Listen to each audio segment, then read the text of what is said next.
One day, James had to wait at the station till Edward and his train came in. This made him cross. Late again! Edward laughed and James fumed away.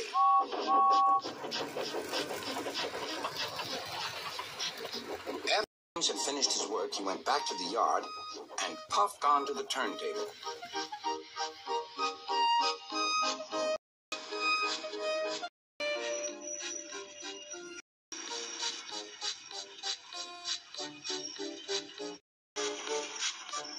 He was still feeling very bad-tempered.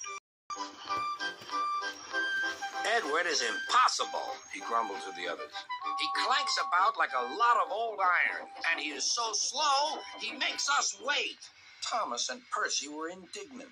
"Old iron? Slow? Why, Edward could beat you in a race any day." "Really?" said James. "I should like to see him do it."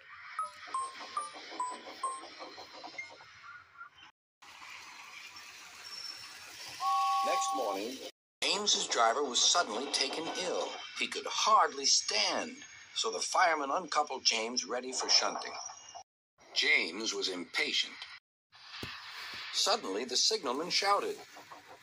There was James puffing away down the line. "All traffic halted," called the signalman. Then he told the fireman what had happened. Two boys were on James's footplate fiddling with the controls. Phew. They tumbled off and ran when James started. The signalman answered the telephone. "Yes?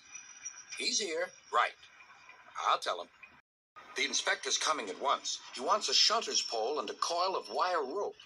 "What for?" wondered the fireman. "Search me, but you'd better get them quickly." The fireman was ready when Edward arrived.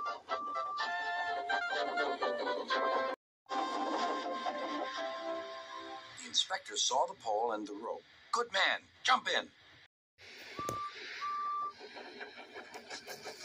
We'll catch him. We'll catch him." James was laughing.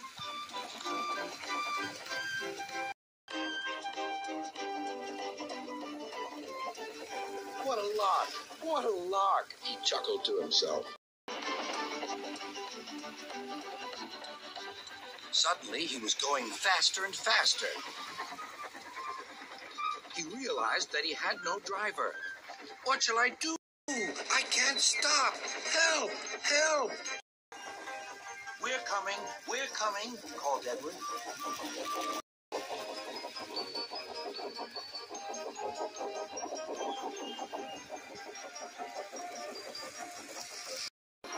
Edward was panting up behind with every ounce of steam he had. At last, he caught up with James.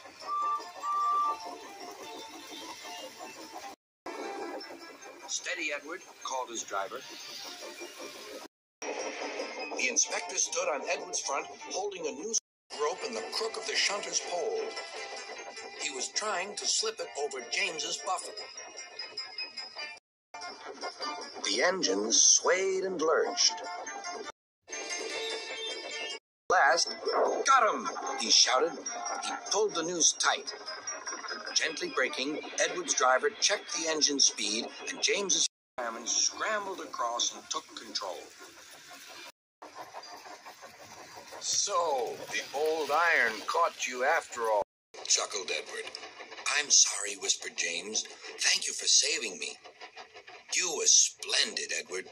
"That's all right," replied Edward. The engines arrived at the station side by side. Sir Topham Hatt was waiting. "Fine piece of work," he said. "James, you can rest and then take your train. I'm proud of you, Edward. You shall go to the works and have your worn parts mended." "Oh, thank you, sir," said Edward. "It'll be lovely not to clank."